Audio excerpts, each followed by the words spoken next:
begin by saying congratulations. Oh, thank you. No, it's wrong.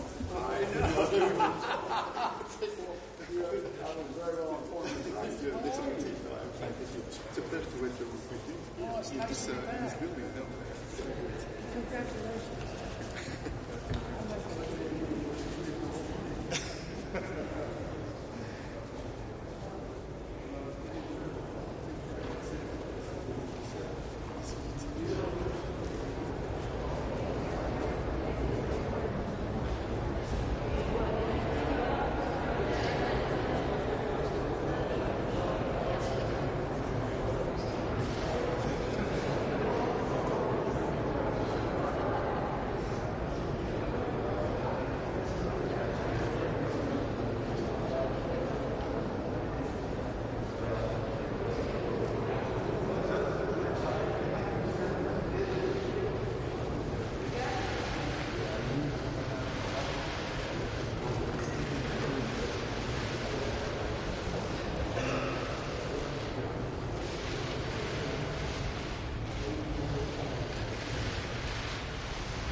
We are very pleased, dear President, dear Joe, to welcome you again in Brussels.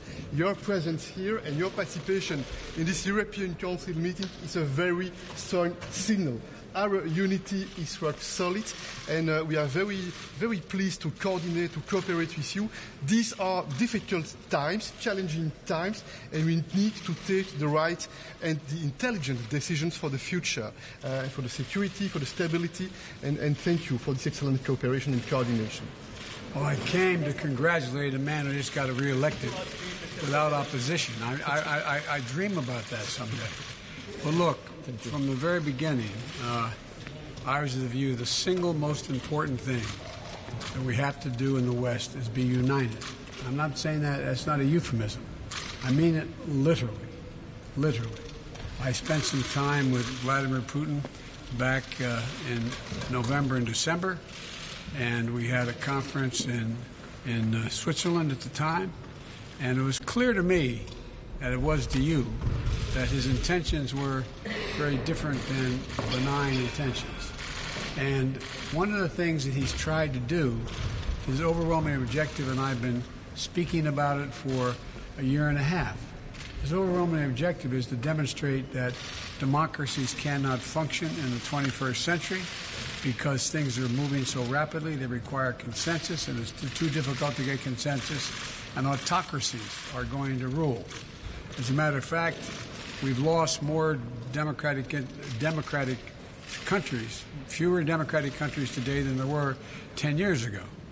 And so from the very beginning, my objective, and I had a great partner in this, was to see to it that we built total, complete unity among the major democracies of the world. I'm not joking about that.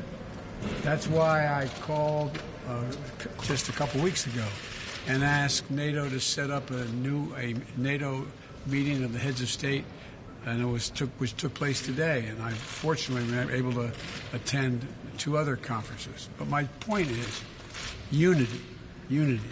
And the very thing that Putin has tried to do from the beginning, and I've been saying this since my days as Vice President of the United States, is to break up NATO. Break up NATO. He'd rather face 30 independent countries than 30 united countries with the United States of America. Not a joke. I'm being deadly earnest. I believe that's been his intention from the very, very beginning. And so what I want to thank Michel for is that the whole idea of the unity of Europe as a whole, not just NATO, the G7 and this organization, really matters. It's the single most important thing that we can do to stop this guy who's in our country we believe has already committed war crimes. But thank you very much for the time, and thank you. Yes, we will discuss China. I've spent some time with Xi Jinping, and I hope we're going to get a chance to discuss China.